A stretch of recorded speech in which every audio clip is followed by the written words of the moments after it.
Tonight, we're here to interview the president of Russia, Vladimir Putin. We'll be doing that soon. There are risks to conducting an interview like this, obviously, so we've thought about it carefully over many months. Here's why we're doing it. First, because it's our job. We're in journalism. Our duty is to inform people. 2 years into a war that's reshaping the entire world, most Americans are not informed. They have no real idea what's happening in this region, here in Russia or 600 miles away in Ukraine. But they should know. They're paying for much of it in ways they might not fully yet perceive. The war in Ukraine is a human disaster.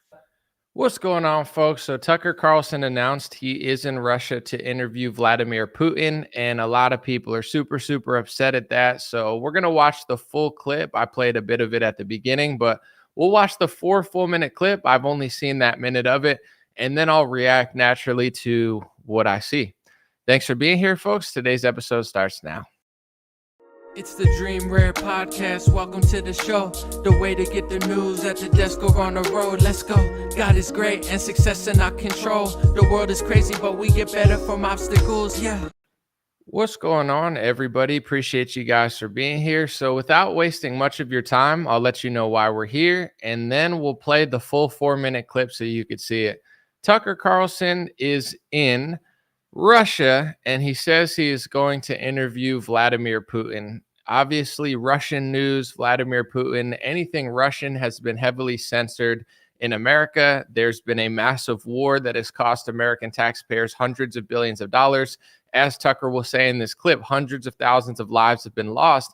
Yet, in this free, great country of America, where you used to be able to look at both sides and make your conclusion, now they really only want to show you one side of this. And Tucker's showing you the other side with an interview of Vladimir Putin. So let's watch the clip. I've only seen a minute out of 4 minutes of it, so most of it will be new to me. Then I'll respond with my official reaction. Thanks for being here. Here it is. He dropped this on X, aka Twitter. We're in Moscow tonight. We're here to interview the president of Russia, Vladimir Putin. We'll be doing that soon. There are risks to conducting an interview like this, obviously, so we've thought about it carefully over many months. Here's why we're doing it. First, because it's our job. We're in journalism.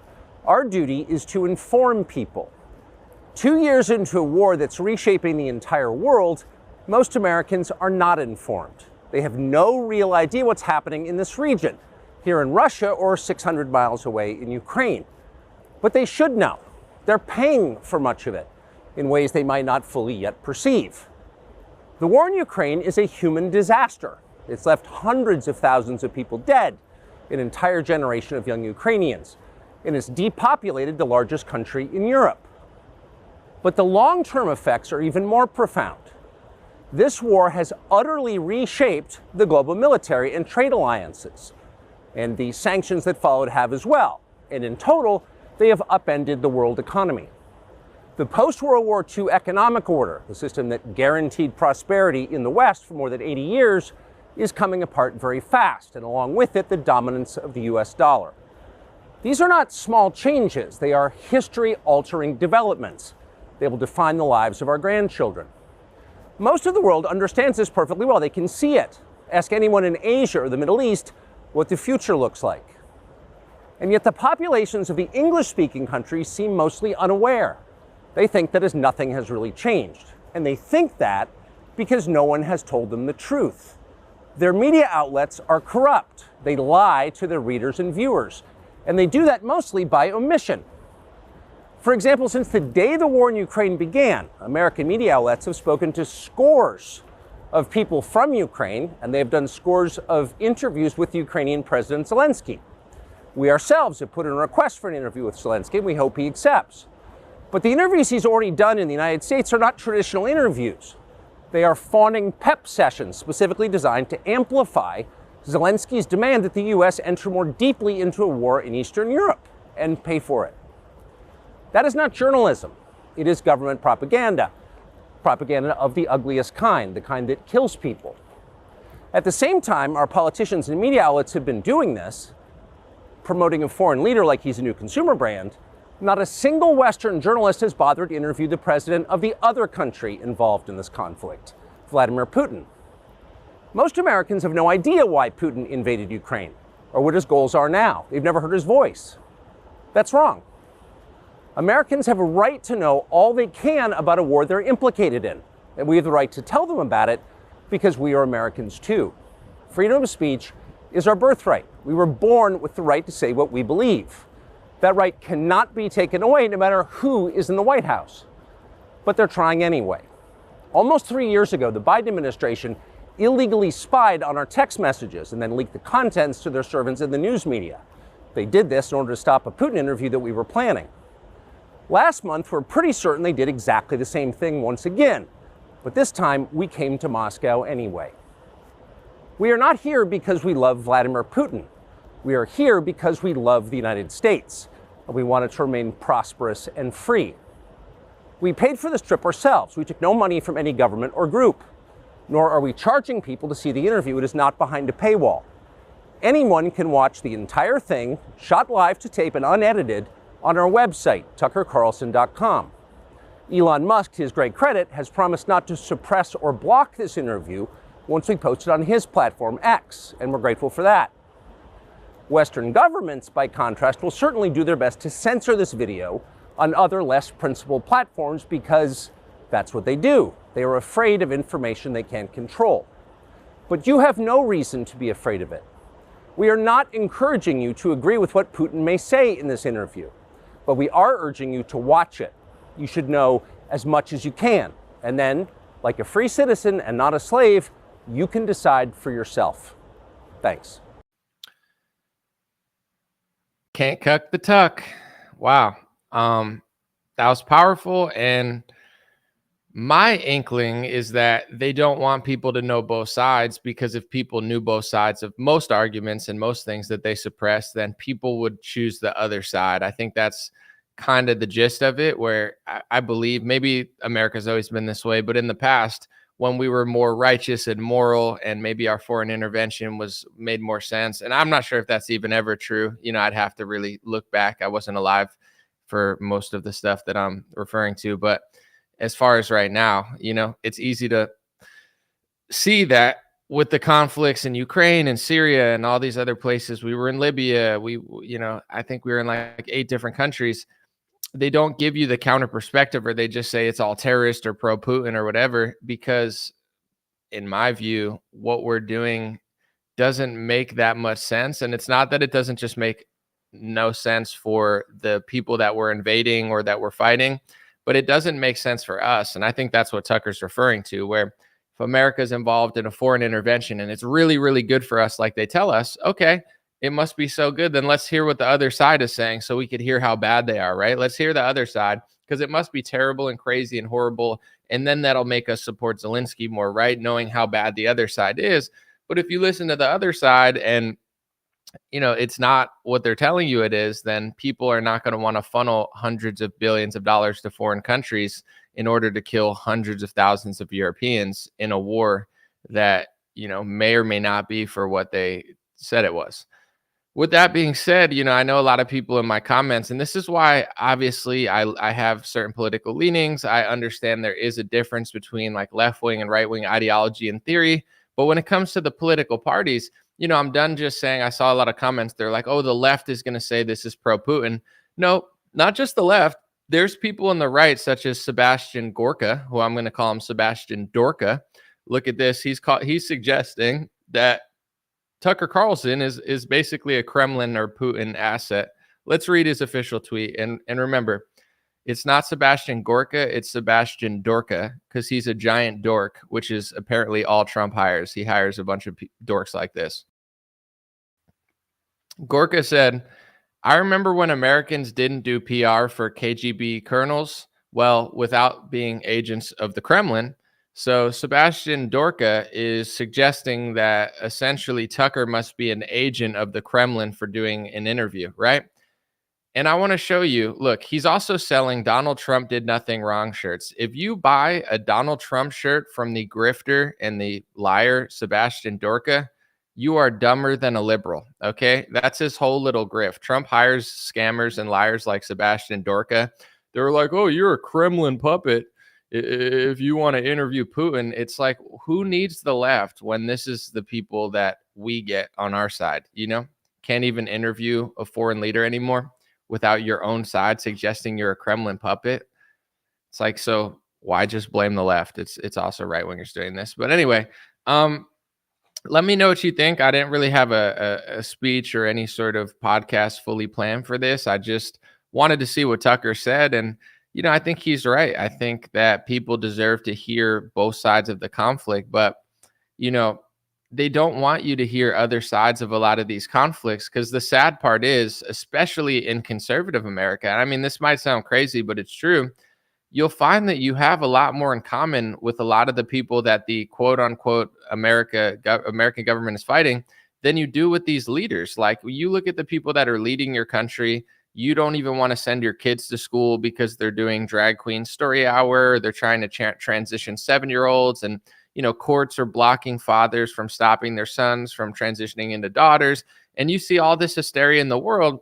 And what you'll realize is, whether it's in the Middle East or in Russia, a lot of the people that the American regime is fighting are people that are very similar to you, in the sense that they're trying to block all that slippery slope and degenerate madness from their lives. And the quote unquote American government is trying to force feed them exactly what you don't want. So it's like, the reason they don't conduct fair interviews with a lot of America's enemies at this point is because you'll realize that they're building churches. They want families to stay together. They're not about feminism. And it's like, that's what, for whatever reason, I mean, it's not that hard to figure out why America's doing this at this point. We're basically a captured and conquered nation.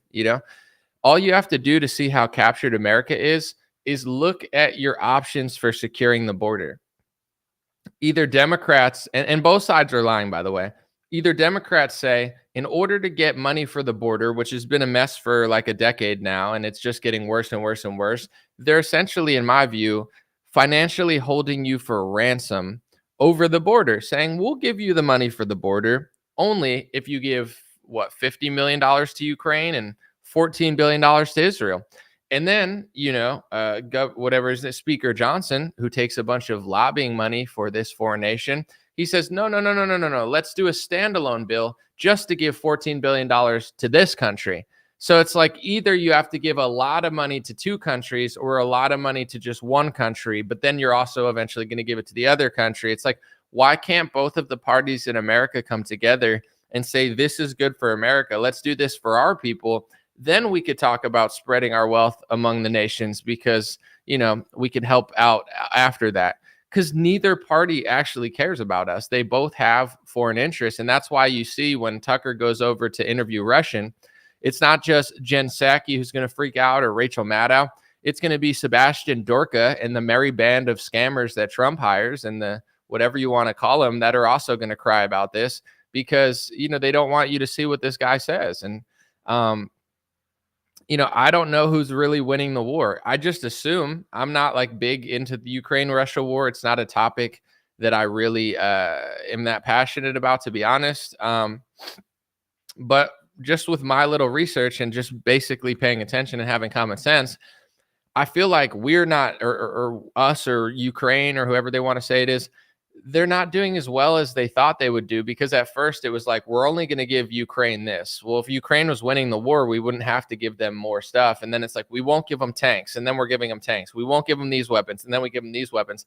I mean, that kind of shows that they're probably not winning if we're getting so desperate and they need more money and more money. For like, how long is this going to last? And nobody's even, I know Tucker knows a little bit more about this stuff because he studies it more, but nobody's asking the question of like, can we beat Russia in a war that we're not even trying to win? If America fought a war against Russia, it would be incredibly hard to win, but we could possibly win because we're United States of America. I mean, it's definitely doable, although it's hard to beat Russia in their territory and over in Ukraine. But we're not really fighting Russia. Like, our government is so passive aggressive. Like, they'll tell you that we're not at war with Russia. We're not. No, we're not involved in the war. And we're not sending American troops. We're just sending weapons and reinforcements to Ukraine to fight the war. How is that country going to fight that country when it's one of the biggest countries in the world? America, with our full manpower, could probably win, but we'd have a little bit of trouble, I think, due to also alliances in the world. You have the alliances that, Russia is forming and stuff, and who knows who would jump into that war. But it's like this soft, weird proxy war where American governments or American government leaders are like, we're not at war. We're not. No. We're not getting involved. We're not. No, we're just sending weapons. How are they going to win though? Like, it doesn't seem like they're winning the war. How many people are going to die for what? Why are they dying? So you could send hundreds of billions of dollars to that country. Are they going to beat Russia? Probably not. Like, but that's basic common sense of understanding sizes of military, sizes of country, resources, money. Like, how are they going to beat them? On what planet is that going to happen? So why are we getting involved? What's the point? Like, how does this benefit us? And these are the questions that nobody asks. And I think that's why they do so much censorship around this topic. They have to say you're pro Putin or you're this or you're that. And it's like, Zelensky sucks, and the whole thing, in my view, is just like a total jump off in the sense of, who's going to rebuild Ukraine? BlackRock, they're taking meetings with Zelensky to do like $800 billion rebuilds. Dude, that's an $800 billion client that they just got in Ukraine. The money swirling around in this country is astronomical, and you're not even allowed to question it. So, the reason they really don't want a Putin interview is because it's similar to why they hated Trump for so long. It's not like, I'm not a fan of Putin, and I don't like Putin, and I don't trust Putin, and I'm an American citizen. And to be honest, I've said it also oftentimes here, I don't even like Trump. I think he's a total phony. But the reason they hated Trump was because if you watched an interview with Donald Trump, you would like him more than other politicians because he told the truth more. It's probably going to be the case with Putin. It's not that Putin's your best friend. It's not that he loves you. It's not that he's amazing. But if you listen to an hour speech of Putin and an hour speech of Zelensky and an hour speech of, Biden, you'll probably come to the conclusion that two of them are fake and dumb as rocks, and one of them is at least a little bit more honest and a little bit, has a little more common sense in what they're saying, whether it's true or not. So they can't let you see that. Like, they hated Trump for that reason. It's like, oh, he's so bad.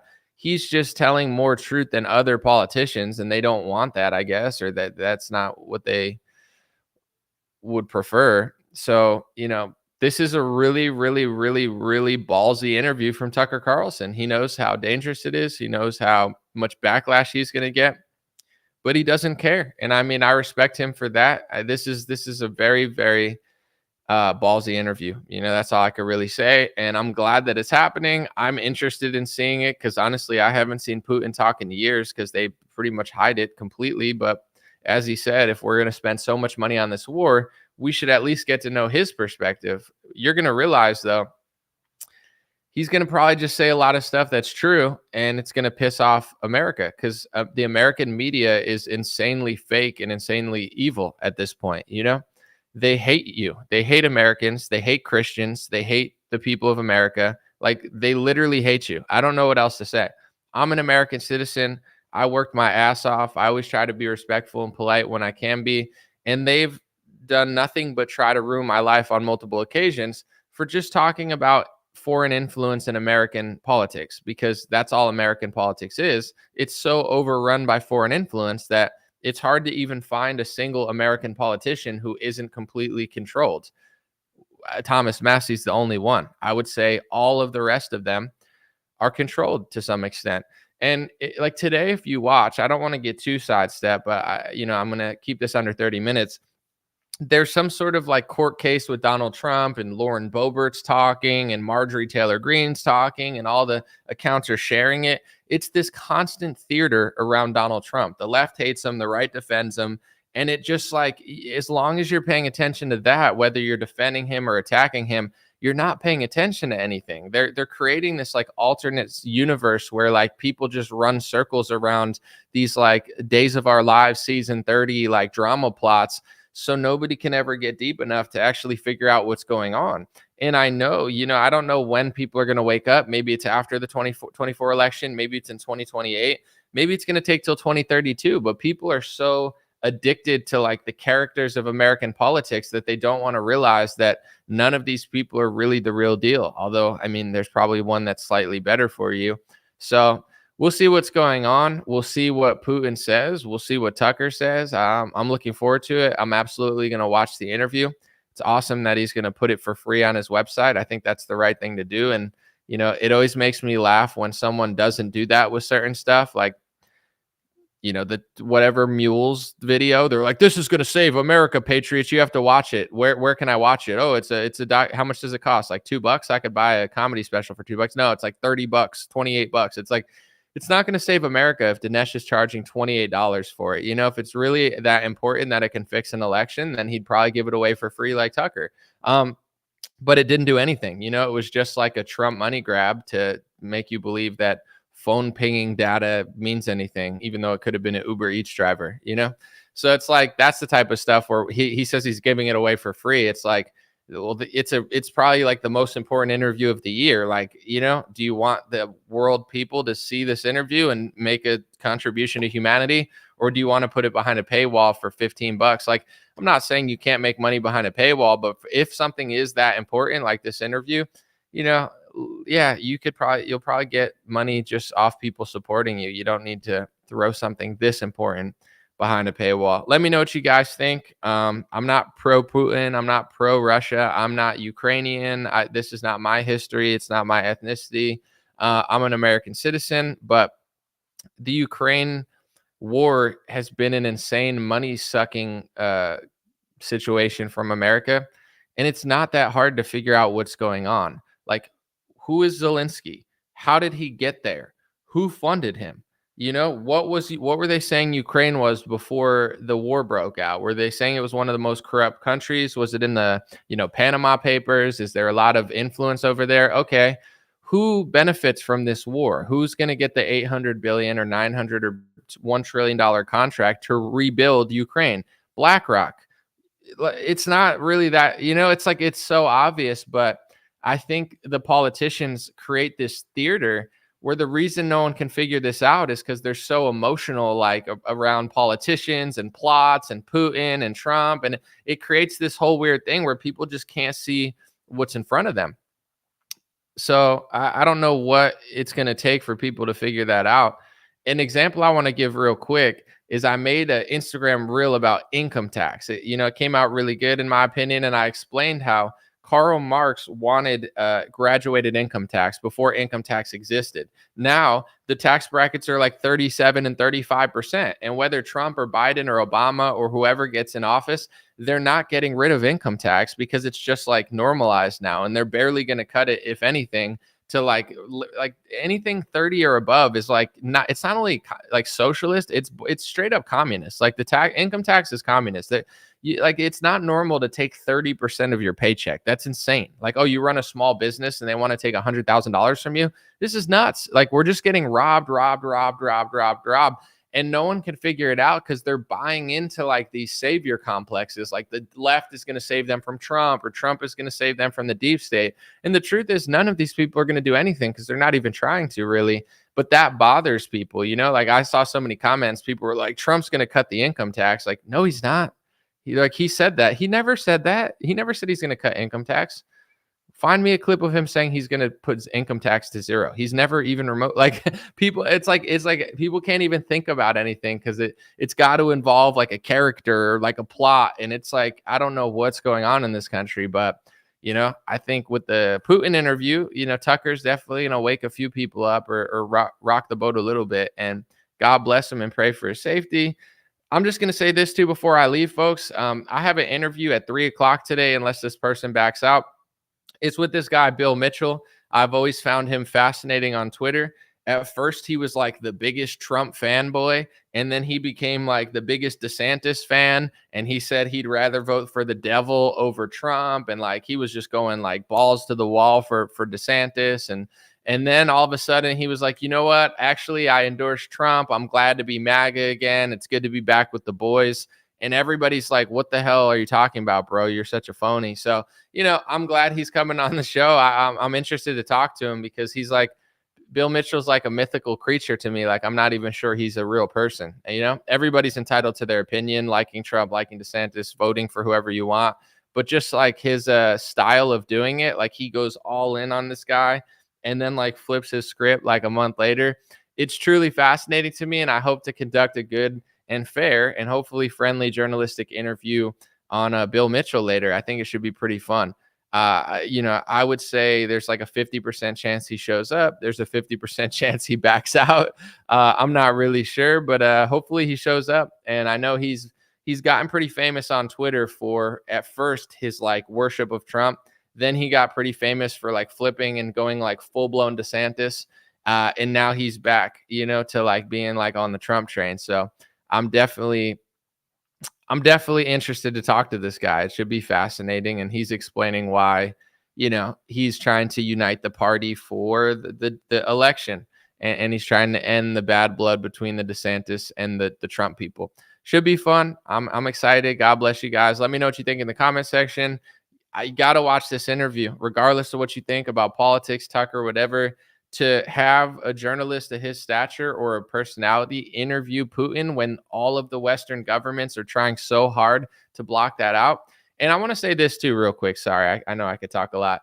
Like, the world doesn't revolve around the West like it used to. I love America. I love that people use our dollar, and I'd rather be like, you know, wealthy than broke at this point. But at the same time, like Saudi Arabia, Dubai, China, like Russia, there's a lot of countries in Africa, and like, you know, a lot of the world is breaking away from our paradigm. Even when it comes to like Israel and Palestine, most of the world thinks we're insane. It's like us, Israel, and like Australia, and like the rest of the world's looking at us like, what are you guys doing? You're funding this war. They're killing tens of thousands of children. And if you watch Western press, they'll be like, oh, those kids were Hamas. We had to kill those kids. But then it's like the rest of the world's looking at us like, what are like, so Tucker doing this, it's not just brave, but it's like, we're not what we used to be. Obviously, we're not what we used to be domestically or internationally. We're still a great country. We're still a powerhouse. We're still amazing. But it's like a true American patriot isn't going to sit and just say, oh, let's start a war in Russia and Ukraine and kill hundreds of thousands of people and spend hundreds of billions of dollars and then let BlackRock rebuild it. Like, that's not an American patriot. An American patriot says, wait a second, I love this country. I love our military, but we need to like have a real conversation about what's going on because it's unsustainable. It's like with the lockdowns. Is it your American duty to just say Pfizer's an American company and I'm patriotic, go get your thing?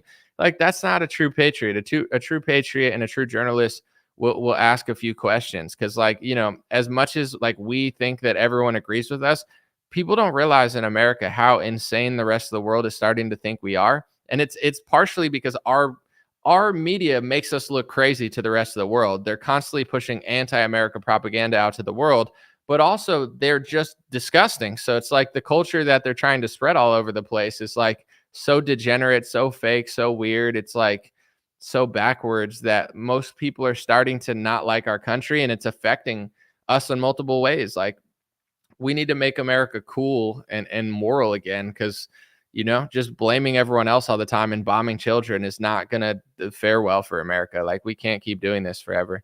Appreciate you guys. God bless you. I'll be back soon, hopefully at 3 o'clock with my interview.